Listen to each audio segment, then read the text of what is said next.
Welcome back to the channel for some more Star Citizen news highlights. Now, this week's Around the Verse was hosted by Sandy Gardner with Josh Herman, and it was all about Squadron 42 and the progress they're making with AI and subsumption. But first, there was a general update with Phil Mellor. Now, Phil Mellor gave us a quick rundown on what the studios have been doing on the technical front. They've been working on looking into why the skeletons are updating needlessly, and by doing this they've actually been running a debug tool so they can actually check to see what needs to be updated and what doesn't, and also to take into account that things which aren't visible to the player are not being updated needlessly. Continuing to look at ways to improve performance in the PU and Squadron 42, and there's ongoing work on object container streaming.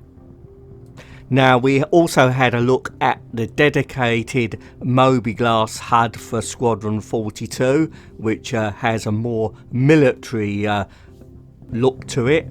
And Phil told us that Chris Roberts shot a lot of performance capture featuring the Master of Arms character in Squadron 42, as the player will be interacting in that area a lot.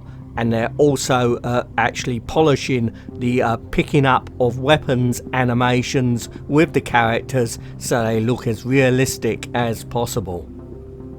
They've also been polishing the performance capture walking animations so that every character you see in the game has their own unique walking animations.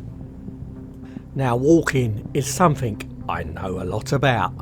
Continuing to work on the AI subsumption systems, and we saw the Quartermaster Augur spec in Squadron 42, and they've actually implemented usables into the game where the AI can interact with. This week's special feature was the living Idris. This was a very extensive piece on the AI and subsumption for what they're developing for Squadron 42. It's basically creating a living, breathing and believable ship inhabited by an AI crew, where the numbers have had to be raised from 30 to 50 to 81 including the player, to give it that more populated feeling. The AI are using a technology called spoil tech, where they're actually aware of their surroundings and of the specific duties they're required to perform on the Idris. For example, one of the guards who we saw in the Squadron 42 vertical slice, he was informed that prisoners were coming aboard on a shuttle onto the Idris, so he actually went down to the landing bay to actually arrange for those prisoners to be taken to their cells. But then he will go back to his regular duties. That's just an example of the spoil tech they're using in Squadron 42.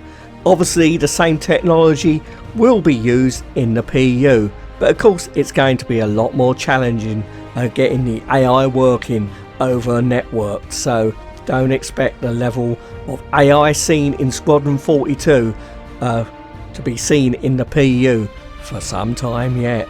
AI will be fully aware of the player, and one piece of technology they're using is, for example, if the player looks at a certain object on the Idris, the AI can be triggered to respond with some interesting information or just a wild line. From janitor to ship's cook to engineer to captain, all the crew of the Idris will have their own personalities and duties and perform them regardless of what the player may be doing.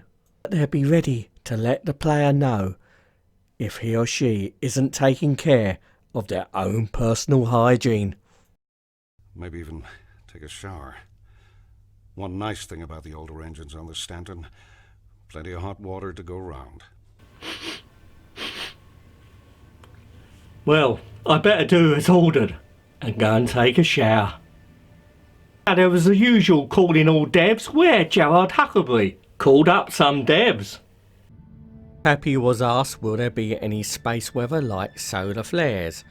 Now they're looking into space type weather anomalies, probably mainly asteroid or meteorite related storms at the moment, but that's something they can look into for the future, how solar flares could impact components on ships. Now Johnny Jasavius was asked will there be night vision or infrared vision in the game. Now at the moment they are looking into adding attachments to weapons to add night vision or infrared vision, but this is purely well, sort of work in progress at the moment. There's no firm indication when or if it will make it in the game, but they are considering it. Andrew Nicholson was asked about the problems associated with overpowerful distortion stroke EMP weapons, especially now it's prevalent with the new Sabre Raven. Those weapons are pretty strong. Now they know that there is a problem, and Andrew said that they're looking into a solution for that, but at the moment they've got nothing concrete to announce, so that one will have to be, well, a wait and see answer about EMP distortion. And finally, to round off my pick of the questions asked by Gerard Huckleberry, Luke Davis was asked about when the Polaris will go into ship production. Now basically they're working on the 600i at the moment, and they're hoping to finish that maybe in the April or May time frame, and then they will start working hopefully on the Polaris. Well, thank you very much for watching. Hope you enjoyed this episode. Please don't forget to like, and it would really help the channel a lot if you could consider subscribing. So until next time, wherever you're watching out in that big universe, you take care, and hopefully I'll see you all sometime soon. Bye for now.